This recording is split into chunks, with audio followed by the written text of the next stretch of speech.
Men don't get much more iconic than Cary Grant. The voice, the tan, the movies that he was in, and the women he played alongside, they are all absolutely unforgettable. But to me, what's the most interesting thing about Cary Grant isn't necessarily the finished product, but rather the journey and the story.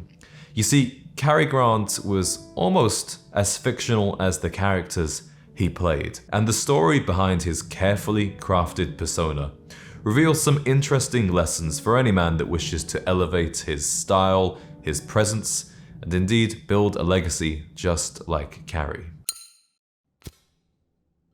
Hello, my name is James, and I am on a mission to create a generation of gentlemen. The life that Cary Grant was born into couldn't be much further away from the glamour of 1950s and 1960s Hollywood. He was born Archibald Leach to a fairly impoverished family in Bristol, England. To say Archie's childhood was traumatic would be an understatement. His mother was taken away for mental health reasons and institutionalized when he was just 14. At a very young age, Cary Grant became fascinated with theatre, and he spent his teenage years working backstage at local theatres in Bristol. At the age of 16, he joined a vaudeville touring act and set off for America, where he would spend pretty much the rest of his life. He spent several years in New York before moving to Hollywood, but his story was certainly not one of overnight success. In fact, he worked relentlessly, making dozens of movies over several years before he had anything that would really resemble a breakthrough. And his lack of success wasn't just with acting, but also with women too. Amazingly, for a man that would become one of the biggest sex icons of the 20th century, he said himself that in his 20s, he was never able to fully communicate with women, even though he was surrounded by all sorts of attractive girls in theatre and acting. It was the co-founder of Paramount Studios, P.B. Schulbert, that suggested he change his name to something more all-American, a name like Gary Cooper, and they eventually both settled together on Cary Grant. But it wasn't just the name that he would change. In fact, he began to reinvent his entire persona. Grant envisioned himself as this kind of epitome of masculine glamour and elegance.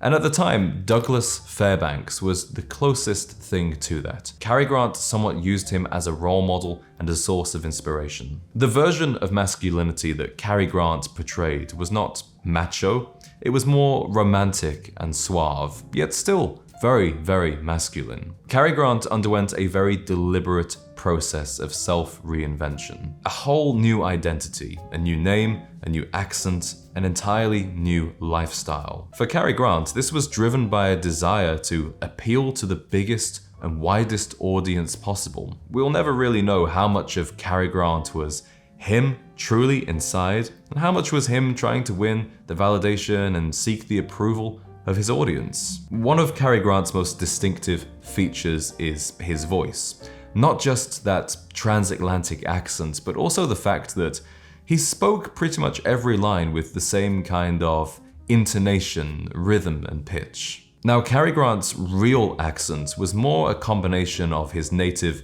Bristolian and then Cockney features that he'd picked up working in theatres in London.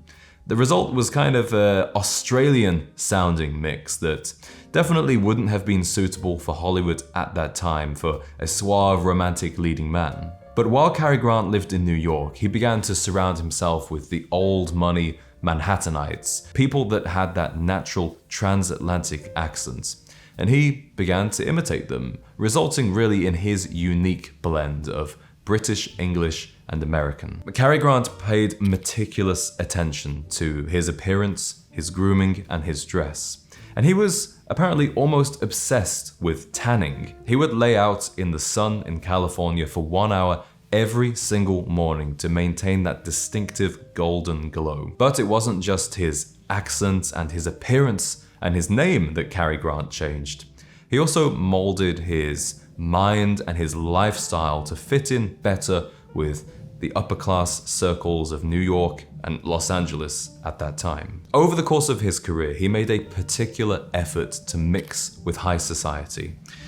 He picked up their knowledge, he picked up their manners and their etiquette. And even though Cary Grant came from a very working class background and he was really barely educated, he was able to adapt the manners of these people he was around with a kind of natural grace and simplicity that was so becoming of him. It suited him so well. I guess to a certain extent, I did eventually become the characters I was playing, Cary Grant said. I played at being someone I wanted to be until I became that person, or he became me. Now, Cary Grant was of course very good looking, but he didn't rely on his looks in a narcissistic way, in the way that some other male actors would later do. He actually never really took himself too seriously. Even in his movies, he would show that he was both intelligent and funny at the same time.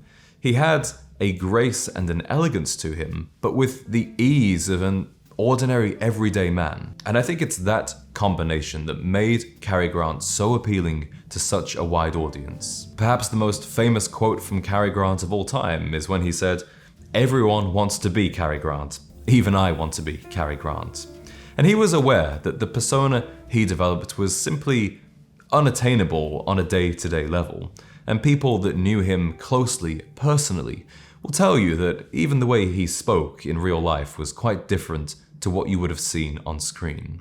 But I think that as men, we can take valuable lessons from the work of Cary Grant. He goes to show what can happen if you have the guts to envision a version of yourself that you would like to become, and then you take deliberate steps. You develop the aesthetics, you develop the communication skills, you develop the confidence and self-belief to become him. But one thing I would like to remind everyone is that an important lesson to take from Cary Grant is to not take yourself too seriously. And I also greatly admire Cary Grant's persistence. He filmed 70 feature films over the course of his life, and he worked on dozens of movies in his 20s and early 30s that were complete flops, and he suffered major highs and lows in his career in the 40s, 50s, and 60s. It's clear to me that Cary Grant wouldn't have done what he did, wouldn't have become the man that he became, if he didn't truly love the craft of acting and love the craft of aesthetics and creating a better lifestyle. And for men that need help with their style, with their aesthetics, with their confidence and communication skills, these are all things that I also help people with personally with my one-to-one mentorship. And we also have a small community where we all share our progress together and keep each other accountable. If that's something you're interested in, you will find the link in the description to check that out. And I'll see you guys in the next video.